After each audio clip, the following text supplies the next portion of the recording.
Hello दोस्तों, जय हिंद सभी को। मेरा नाम है आलोक वर्मा और आज हमारे साथ हैं हमारे भैया अभिषेक वर्मा, जिनका सिलेक्शन अभी रिसेंट में 3 जगह हुआ है। एसएससी जीडी के थ्रू, आईटीबीपी और यूपी पुलिस और सीआरपीएफ ट्रेडमैन में। तो कुछ लोगों के डाउट थे कि भाई मैथ नहीं बन रहा है, तो मैथ में स्कोर कैसे बूस्ट करें?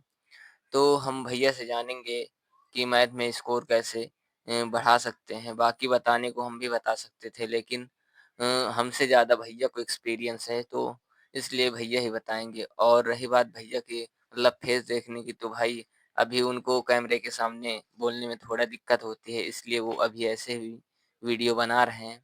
तो आप लोग भैया की बात को अच्छे से सुनें और समझें कि कैसे हमें मैथ में स्कोर करना है। तो अब भैया बताएँगे आगे। लो भैया बताओ। हेलो, सभी दोस्तों को नमस्कार, जय हिंद। सभी लोग अपनी तैयारी अच्छे रूप से चल रही होगी, ऐसी मैं आशा करता हूँ। और अगर अच्छी नहीं चल रही है तो उसको अच्छा करने का प्रयास करेंगे। बात करें मैथ, मैथ में स्कोर कैसे बढ़ाएँ? तो कहीं न कहीं मैथ में स्कोर बढ़ाने का सबसे अच्छा तरीका है प्रैक्टिस। लेकिन इसके भी कुछ रूल नियम होते हैं कि शुरू से हमें प्रैक्टिस नहीं कर लेना है, क्योंकि जैसे कुछ लोग फ्रेशर होते हैं, वो हाई स्कूल इंटर से पढ़ के आते हैं, तो वहाँ वहाँ का सिलेबस कुछ दूसरा होता है और यहाँ अरिथमेटिक वगैरह का सिलेबस कुछ दूसरा होता है। तो इसलिए पहले हमें सबसे पहले अपना बेसिक तैयार करना है। बेसिक तैयार करने के लिए आप किसी टीचर को फॉलो कर सकते हैं, या फिर अगर आपके पास कोई ऑफलाइन अच्छी कोचिंग है तो वहाँ भी जाकर, मतलब आप अगर जैसे एकदम फ्रेशर हैं, कुछ चीज़ें, या आपने मैथ नहीं लिया है इंटर में, या मैथ आपकी वीक थी, तो आप ऑफलाइन कोचिंग भी जा सकते हैं। अगर आप नहीं है मतलब ऑफलाइन कोचिंग आपके नज़दीक नहीं है, तो आप ऑनलाइन भी इसे कर सकते हैं। तो बेसिक तैयार करने के लिए आप किसी भी ऑनलाइन टीचर का पहले उसकी यूट्यूब पर क्लासें देख लीजिए, जिस टीचर से आपको समझ में आता हो,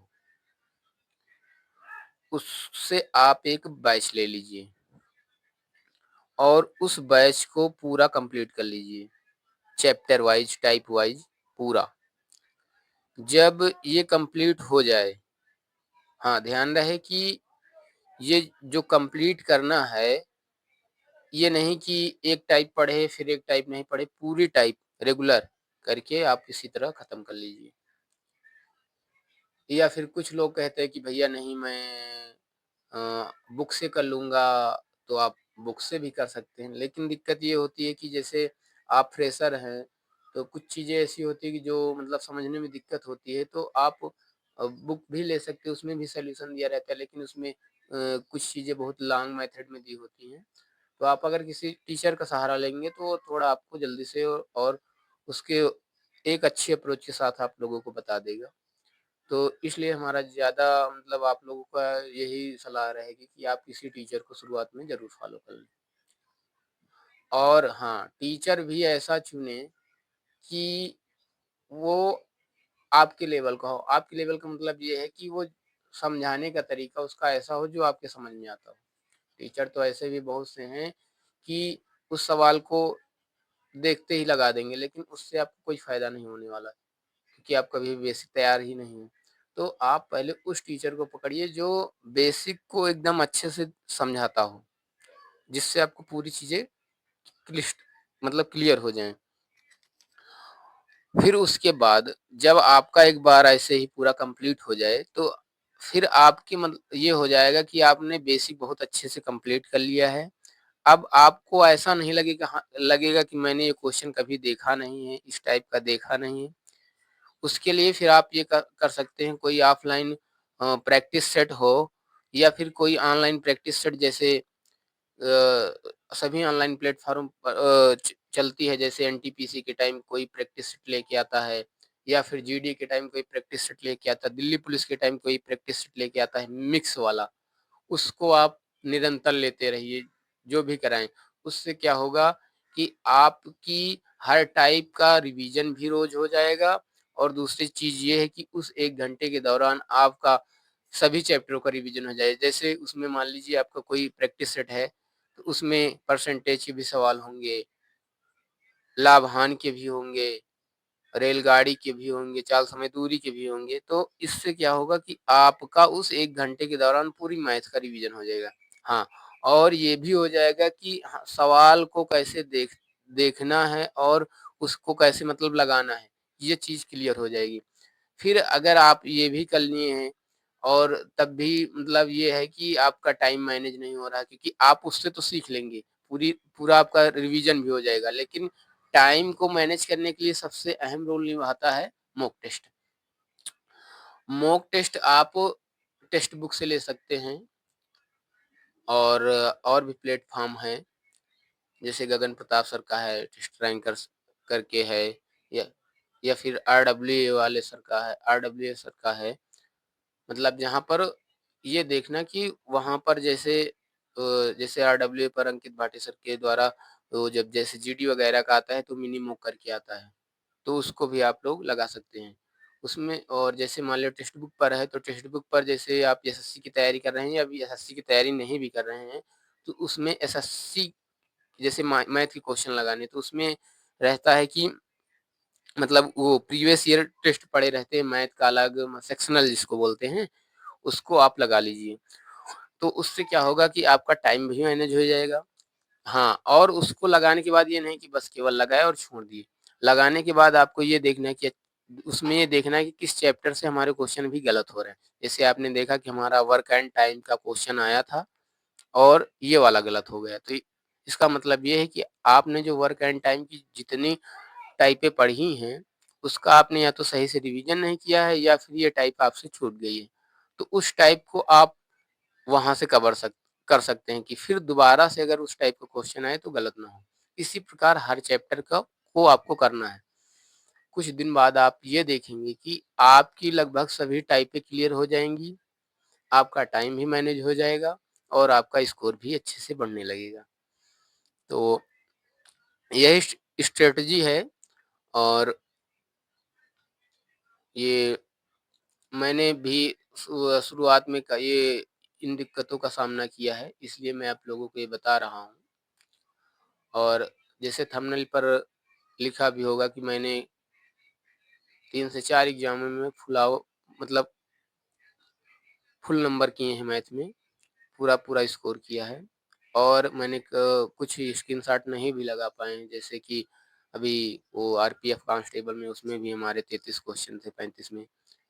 रेडियो ऑपरेटर में भी पूरे में पूरे थे और पुलिस जो इसके पहले पुलिस वाला एग्ज़ाम हुआ था उसमें भी एग्ज़ाम हुआ के पहले जो था, उसमें भी मेरे 19 में 18 क्वेश्चन थे। तो अगर आप लोग प्रैक्टिस पर ध्यान देंगे तो स्कोर मैथ में बढ़ जाएगा। मैथ में इतना डरने की ज़रूरत नहीं। कुछ लोग कहते हैं कि भाई जैसे मेंसुरेशन हमें समझ में नहीं आती है ये, तो मेंसुरेशन के लिए आप सबसे पहले मेंसुरेशन के आपके 2D और 3D के पूरे फ़ॉर्मूले आपको पता होने चाहिए।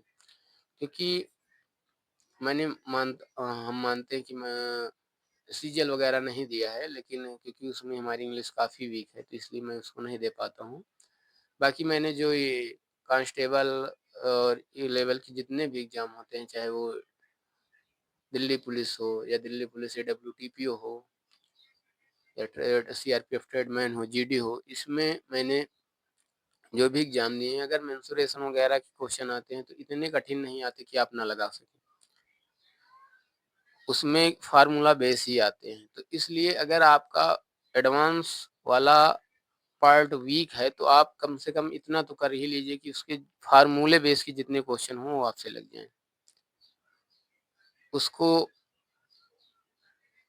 आप अगर फ़ॉर्मूले पता हैं, तो आसानी से लग जाएँगे और इसी तरह अपनी तैयारी को आगे बढ़ाए रखिए और जो भी डाउट हो आप कमेंट सेशन में आप लिख सकते हैं, उसको देख के आप लोगों को बता दिया जाएगा। तो देखिए चलते हैं कि ये मैंने कुछ क्वेश्चन लिखे हैं जो सभी के होते हैं कि मैथ से डर लगता है, तो डरने की तो कोई बात ही नहीं है। आप कोई भी सब्जेक्ट है अगर उससे आपको डर लग रहा है या फिर कह लीजिए कि उसको पढ़ने में मन नहीं लगता है, तो ऐसा कुछ नहीं है। अगर आप धीरे-धीरे पढ़ेंगे तो उसमें भी आपको इंटरेस्ट जागने लगेगा और इसके लिए मैंने बता दिया कि आपको कैसे-कैसे करना है। दूसरा है कि चैप्टर वाइज़ करते समय तो क्वेश्चन लग जाते हैं, लेकिन मॉक टेस्ट में नंबर नहीं आते हैं। तो इसका सबसे बड़ा कारण यही है कि आपने जब चैप्टर वाइज़ पढ़ा तो उस समय तो आपको आते थे, क्योंकि भाई जिस भी टीचर से आप पढ़ रहे हो उस समय आपको पूरी चीज़ें बताते हुए चलते हैं। फिर गलती ये हो जाती है कि उसके बाद आप उसका रिवीजन नहीं करते हैं। अगर रिवीजन करेंगे तो ये दिक्कत नहीं होगी, तो को आपका 2 भी डाउट क्लियर हो गया। बात करें तीसरे क्वेश्चन की, तो इसमें क्वेश्चन तो लग जाते हैं लेकिन टाइम के अंदर नहीं लगते हैं। क्वेश्चन तो लग जाते हैं लेकिन टाइम के अंदर नहीं लगते हैं, तो इसका मेन कारण है कि आपने भी मॉक टेस्ट नहीं लगाया, उतनी प्रैक्टिस नहीं की है। जब आप प्रैक्टिस करेंगे तो जो भी क्वेश्चन होगा उसको आप बहुत जल्द लगा ले जाएँगे। उसके 2 ब जैसे 2-3 स्टेप बीच में है, वो प्रैक्टिस करने से वो ऐसे भी कम हो जाएँगे। तो इसलिए आप प्रैक्टिस करेंगे तो टाइम भी मैनेज हो जाएगा। फिर चौथा क्वेश्चन है कि मैथ ऑनलाइन पढ़े या ऑफलाइन पढ़े? तो देखो, अगर आपका बैकग्राउंड बैकग्राउंड का मतलब ये है कि जैसे आपने मैथ-वैथ इंटर-विंटर में अच्छी पढ़ी है, तो आप ऑनलाइन भी पढ़ सकते हैं। कोई ज़रूरी नहीं है कि आप ऑफलाइन जाएँ। या फिर अगर आप इंटर में आपकी मैथ वगैरह थोड़ा वीक है, तो ऑफ़लाइन में ये फ़ायदा होती है कि आप टीचर से डायरेक्ट पूछ सकते हैं कि सर ये हमारे समझ में नहीं आया, इस जगह कैसे हो गया? तो वो आपको क्लियर बता देगा। लेकिन अगर आपका मैथ पहले से आप इंटर-विंटर में पढ़े हैं, थोड़ा ठीक है, तो आपको कोई ज़रूरी नहीं कि ऑनलाइन में भी टीचर ऐसे पढ़ाते हैं कि कोई डाउट नहीं छूटता है। अब बस आपको ये है कि उनकी बात को सीधे मतलब सही से सुनना है।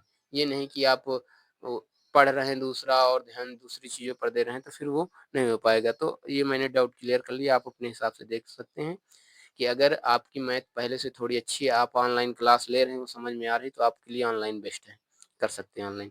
फिर आपका 5वां क्वेश्चन है कि किस टीचर से पढ़ें और किस बुक से पढ़ें? तो देखिए, अगर आप फ्रेशर हैं तो बुक अगर लेना चाहते हैं तो ले लीजिए, नहीं तो अगर किसी का कोर्स लेते हैं तो फिर मैं कहूँगा कि बुक लेने की कोई ज़रूरत नहीं। क्योंकि क्या है कि ना कि जो टीचर पढ़ाते हैं अगर वो पूरा मैथ पढ़ा रहे हैं आपको बेसिक से लेके, तो आपको हर टाइप ऐसे ही क्लियर करा देंगे, इतने क्वेश्चन दे देंगे कि आपको बुक लेने की कोई ज़रूरत नहीं, उन्हीं क्वेश्चनों को बार-बार आप कर लीजिए। बात करें कि किस टीचर से पढ़ें, तो आज के युग में कोई भी टीचर अगर पेड बैच पढ़ाता है तो उससे पहले यूट्यूब पर भी वो कुछ ना कुछ क्लासेस देता है। तो आप अपने हिसाब से यूट्यूब पर देख लीजिए कि हाँ, हम मतलब इ इस टीचर से हमें अच्छे से समझ में आ रहा है, आप उनसे पढ़ लीजिए। और जिससे आपको समझ में आने लगे उसी टीचर का आप बैच ले लीजिए। मैं जैसे बता दूँ कि इसका ले लीजिए, हो सकता है कि हमें उससे समझ में आता हो और आपको ना आता हो। तो इसलिए मैं आपको किसी भी मतलब चीज़ के लिए प्रेशराइज़ नहीं कर रहा हूँ। आप अपने हिसाब से देख लीजिए, मैं केवल आपको तरीका बता सकता हूँ। बात करें छठे क्वेश्चन की, बेसिक पढ़ने के बाद भी क्वेश्चन नहीं लग रहे हैं, तो इसका सीधा-सा मतलब है आपने बेसिक या तो सही से कवर नहीं किया है, छोड़-छोड़ के किया है। सारी टाइप पे आपने कवर नहीं की या फिर आपने सारी टाइपें कवर की हैं लेकिन उस पर आपने बात को काम नहीं किया। बात को काम करने का मतलब ये आपने प्रैक्टिस नहीं की। अगर आप बेसिक तैयार करने के साथ-साथ प्रैक्टिस और मॉक टेस्ट लगाएँगे तो आपका स्कोर डेफ़िनेटली बढ़ जाएगा। आपको विश्वास नहीं है तो हमारे कहने से आप इसे 1-2 महीने करके देख लीजिए, फिर बोलना भैया कि हाँ, स्कोर नहीं बढ़ रहा है। ठीक है भाई, तो वीडियो काफ़ी लंबी हो रही है और आप लोगों का बहुत-बहुत धन्यवाद कि आप लोगों ने हमारी बात सुनी और कोई भी गलती हो तो उसे क्षमा करना, क्योंकि वीडियो में कभी मैंने कभी बनाया नहीं, तो इसलिए हो सकता है थोड़ा दिक्कत हो, बाकी चीज़ें आगे सही होती रहेंगी। अगर आपको और किसी सब्जेक्ट की ज़रूरत हो तो आप बता देना, मैं स्ट्रैटेजी बता दूँगा। हाँ, और जो भी भाई मॉक टेस्ट का एनालिसिस चाहते हैं तो उसका भी मॉक टेस्ट का एनालिसिस करवा दिया जाएगा। तो आप लोग अपना प्यार इसी तरह बनाए रखिए। जय हिंद, जय भारत।